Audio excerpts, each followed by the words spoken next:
Hey guys, how you doing today? Okay, so I was making candles for my friend as well, and I'm not an expert at candle making, so if I do something wrong, that's because I'm just an amateur and I haven't really perfected my candle making abilities. I am learning about wick sizes and other stuff like that, and frosting.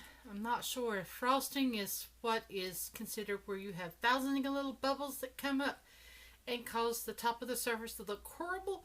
Well, when I first got wax for Christmas time to make candles for my mom, the wax behaved wonderfully. So for maybe some wet looking spots on the side, I think, which is to me acceptable. And I had to learn that the candle needed to cure, the fragrance oil needed to evaporate out. The liquid in the fragrance oil needed to evaporate.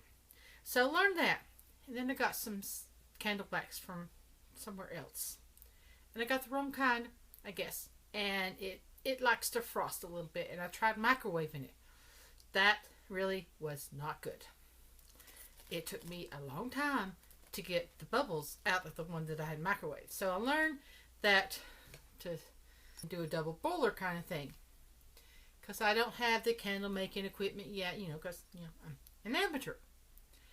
And yes, I have soy wax, and yes, I actually have crayons that I'm using for a dye chip, because I don't sell these. Basically, I charge people cost, friends and relatives at cost, because I know that I'm still learning and I don't have built up enough dye chips yet. I'm working on doing that, buying dye chips to where I have the proper amount. But for now, I did have one of my candles that worked perfectly. Somehow I got the right wick size, and it didn't. The paraffin wax in the candles did not stop it from burning. So my sister wants an orange scented candle, and so I am going to be making her a candle, and I'll start with the wick. Now I've learned that where the soy wicks, the wicks for soy candles, I've learned that to go up a size. So whereas and sometimes I would have chosen the smaller wick that was the right length, I've learned that no, you need to go up at least one size. And so I've got my wick here. It's nice, good and long, and I have to cut off a whole bunch of it because it comes with a lid too. But at least it won't, it'll burn right. So I'm going to put the wax, the glue gun onto there, and put this down into the very center of my jar, like that. Now, I just bought this jar today from a Seymour.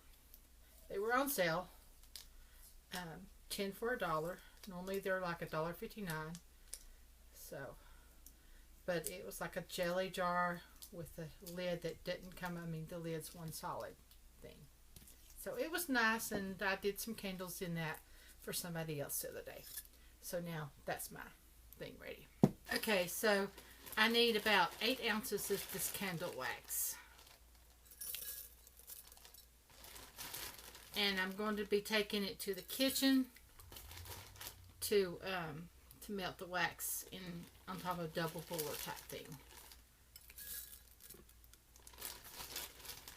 And then I'll bring it back in here, add my fragrance oil when it comes down to about 150 degrees. I've got a thermometer I'll put in. I know, I need to have a scoop. It would be easier, wouldn't it? Less messy. But I'm making a mess.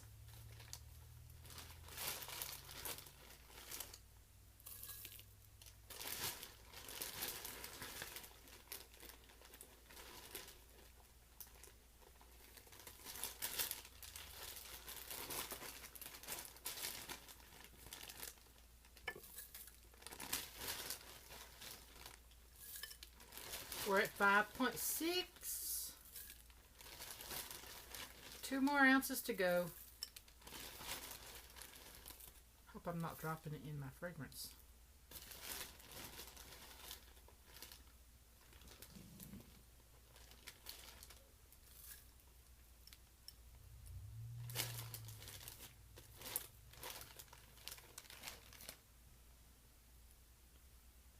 wax, wax everywhere.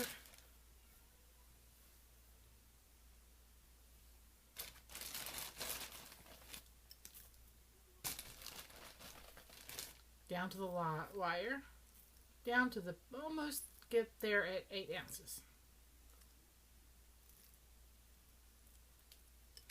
There we go, 8 ounces.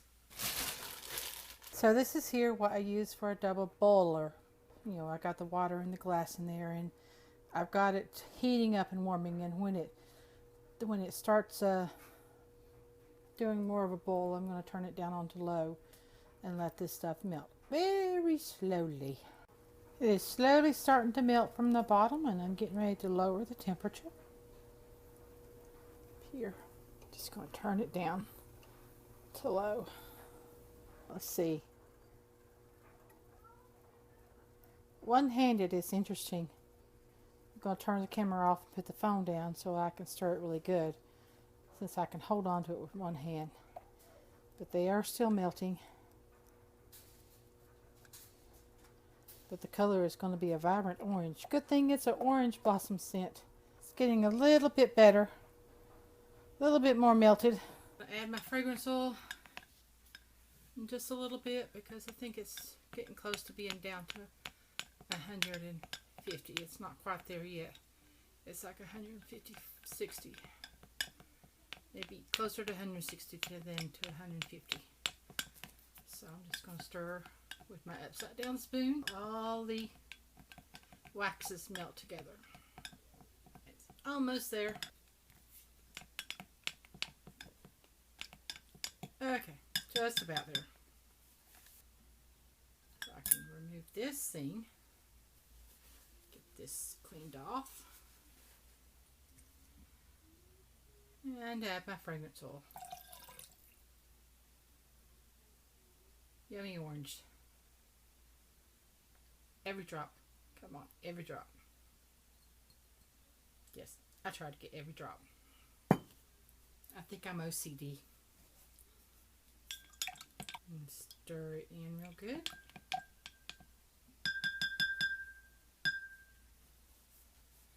And now my room is smelling very delicious. Here we go. I've got the scale on.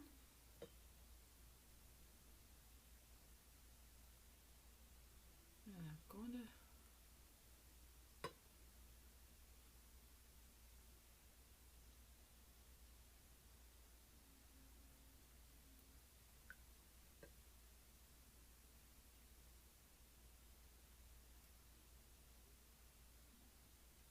bring it right up to there.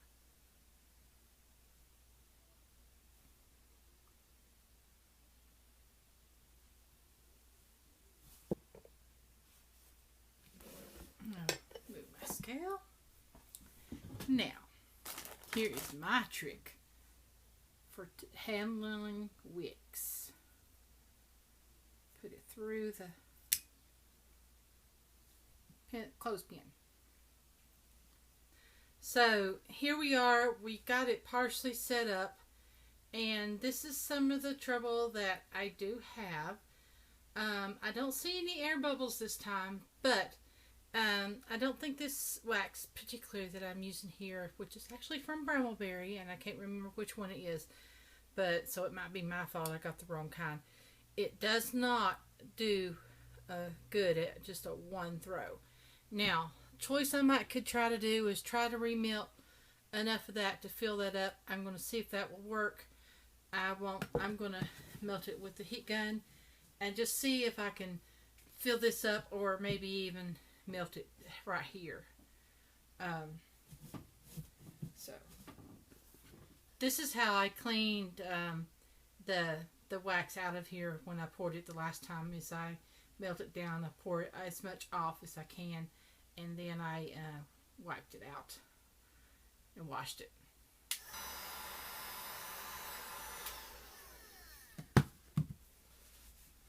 Okay, let's see if I have enough to get that area where the hole is.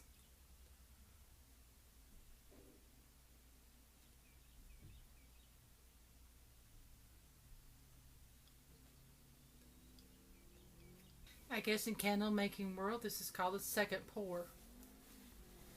Apparently it happens in container waxes too.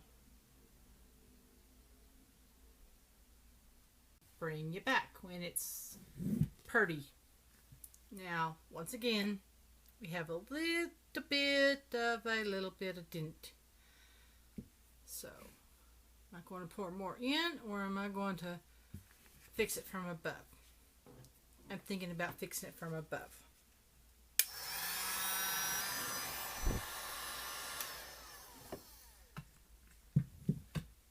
Okay. I think one more thing with the heat gun might work that little bitty area out. It's still just a bit dimpled. So I'll have to try to smooth it some more.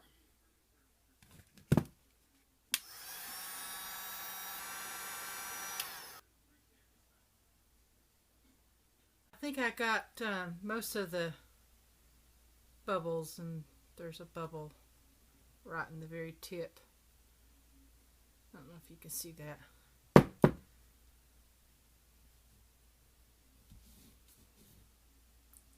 I'm trying to get the top smooth. It's getting closer to being smooth.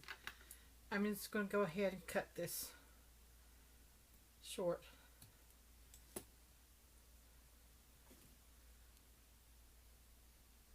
Yeah. Okay, so I've cut the candle thing short, and I'm still trying to work on all the... It gets air bubbles in it. What happens? I'm going to hit it with the... Okay. Hopefully that'll be the last time. Okay, so I am back, and the top looks really nice. Now it's time to put my label on it, and then I'll be saying bye now. And so I had some labels printed up. Now I noticed an error with this particular soy candle label that I had created. I didn't notice before, and so I need to move my address just a touch over so that it actually won't be behind the heart. So the zip code is missing one letter on this particular one.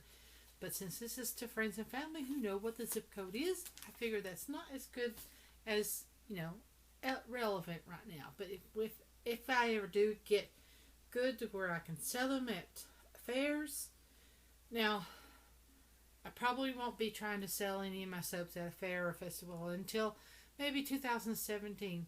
I've still got to get what's NAFP rated fireproof tent with sights, 10 by 10 tent that is for commercial use, and they're like $220. And there's a festival in my town called Cirewood Festival, and so the Cirewood Festival, the vendor cost is also before June 6th or something. I missed it for this year for sure. Is like $225, and then of course there's some other little matters like moving this from my hobby into a business. Yes, my soap making is still in hobby stage. I haven't yet been making enough of it, or making enough revenue of it. It's paying for itself barely. And it's not maybe not paying for itself. Maybe I'm still putting more into it than is coming out of it. So, not making a profit off of it. Anyway, here comes the sticker on the bottom. Let's see. And smooth it off. And if I wonder if that will do the mirror image if I hold it up to there to let you see. Yep, it's all backwards. Anyway, it's not backwards on the label, just on the camera. Camera thinks it's a mirror, and it thinks, ooh, switch sides. Oh, yeah. This is for my sister. Now it has to cure because there's liquid in the fragrance oil that has to evaporate. And my next thing I have to do for my sister is she wanted orange scented lotion. So I'll be working on that sometime this week, I guess. Anyway, y'all have a nice day, and I'm going to say bye now. So bye now.